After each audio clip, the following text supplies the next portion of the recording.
Good morning, family. This is Aunt Beth. Welcome to my lamppost. So this morning I wanted to talk to you about something that's been bothering me for a while. And I've been seeking the Lord, and this is what I believe He told me.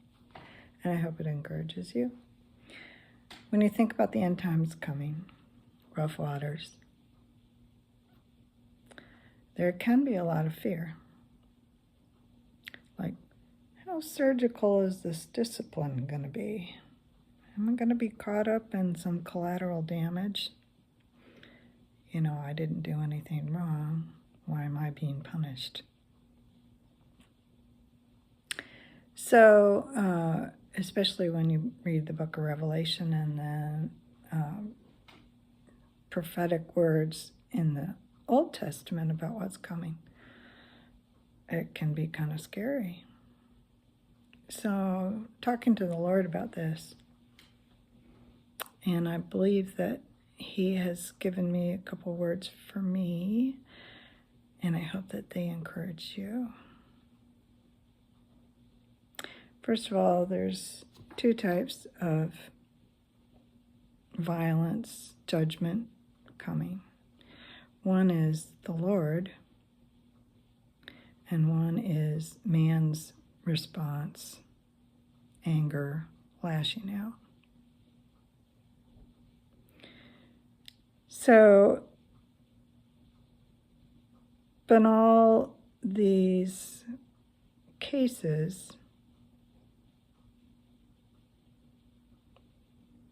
the Lord has talked to me about the importance of listening. That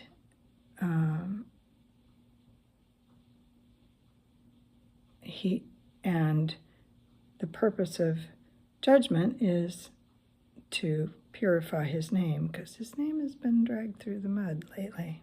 Don't know if you've noticed. But also that wisdom and knowledge will be the stability of our times. So I'm going to talk to you about two stories and give you some scripture.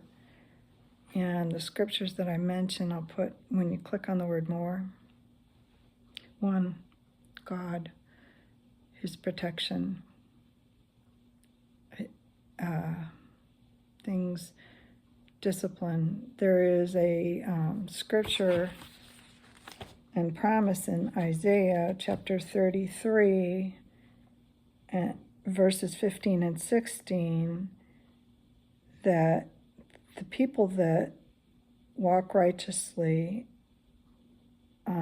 refuse bribes, don't look at evil, don't enjoy it, and don't take advantage of other people, their place of defense will be a fortress of rocks. Bread will be given him, his water will be sure. So, and then in Ezekiel, he says, Son of man, when a land sins against me, this is chapter 14, verses 13 and 14. When a land sins against me by persistent unfaithfulness, I will stretch out my hand against it. I will cut off its supply of bread, send famine on it, and cut off man and beast from it. Even if these three men, Noah, Daniel, and Job, were in it, they would deliver only themselves by their righteousness. So, in business, there's known as the halo effect. So if somebody is a real strong performer, everybody around them looks good. The halo, light shining all around them. No halo effect. Only the righteous are going to stand and make it through it. Only the righteous. Boy, that isn't a reason to keep your nose clean. But there's some hope here. Daniel 11:32, the last half. But the people who know their God shall be strong and carry out great exploits. The name of the Lord is a strong tower. You know, who are we trusting in? There's 2 more parts to this I want to talk to you about in the weeks following. 1, finance, and 2, provision. But let me talk to you about the 2 stories real quick. And that is an illustration, I think, of what we have coming.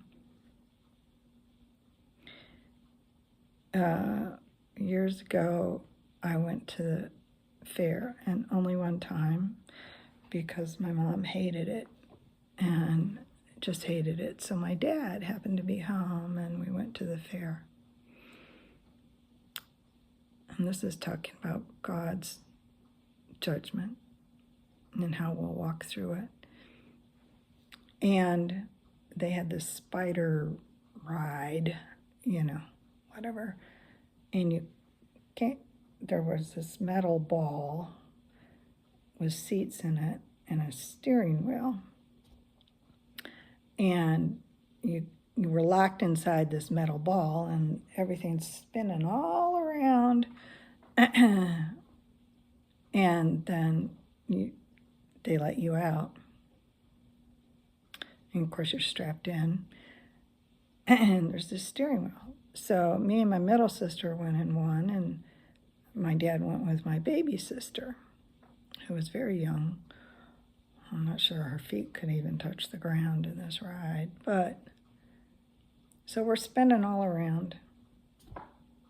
And I hear my dad with my baby sister, and they're just laughing. They have a great time. You know, and I'm below them, and the change from my dad's pockets is coming, bouncing through the, making the ting, ting, ting noise on the metal of the cage, of our cage. You know, it's falling out of his pockets. And they're just laughing and having a great time. Well, my middle sister and I had a horrible time, because desperately trying to keep the wheel straight. Didn't do anything really. It minimized stuff, but we did not enjoy that ride at all. My dad and my baby sister had a wonderful time. But in all cases, we were protected. Okay? So I think we're going to go through some rough times. We're protected. His children will be protected. And, you know, are we going to just enjoy the ride, or are we going to be frantically trying to control it? Anyway, so that's the part on God's discipline and judgment. There is provision in the midst of judgment. Okay, the second part is man's inhumanity to man. September 11th, which I was working, and that was a tough day. And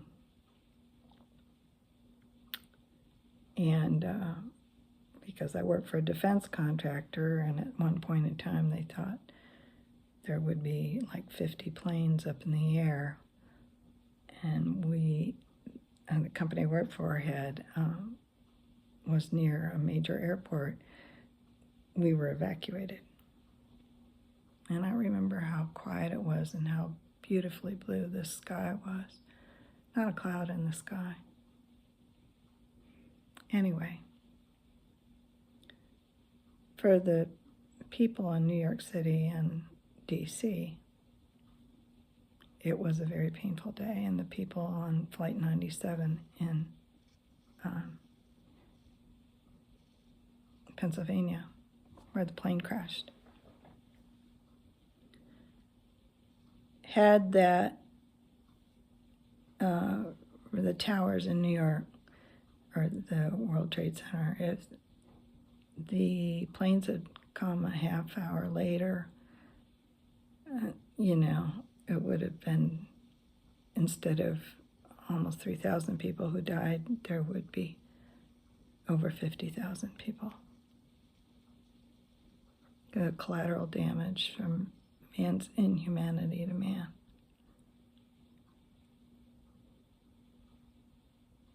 But the Lord minimized the damage and intervened. There's many stories of people who they had an unexpected flat tire, or they were sick, or they, had something to do, or they stopped off to get Band-Aids at the grocery store, or they just felt like they shouldn't go, or they missed their train, or, God intervened and minimized the damage as much as he could.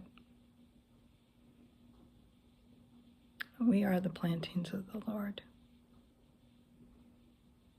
Our lives are in his hands. Our times are in his hands. The suddenness and the viciousness of that man's inhumanity to man was not something that the Lord wanted. But judgment is coming. The Lord's discipline and man's response.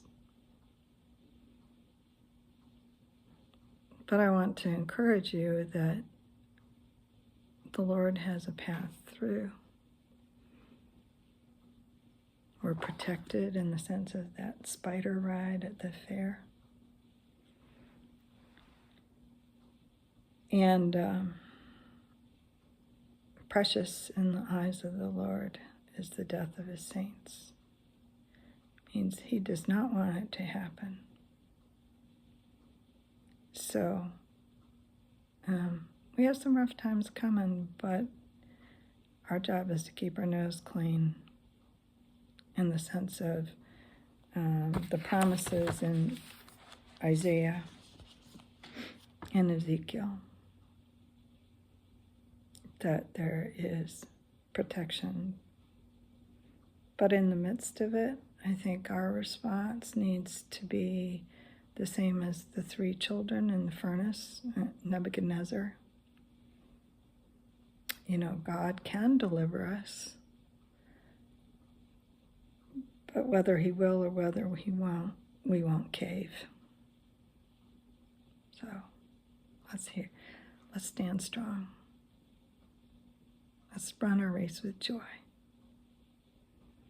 So I'll put the scriptures when you click on the word more below. Sorry, my notes. And we'll talk next week about finances. Oh boy. Have a fabulous day. All God's best.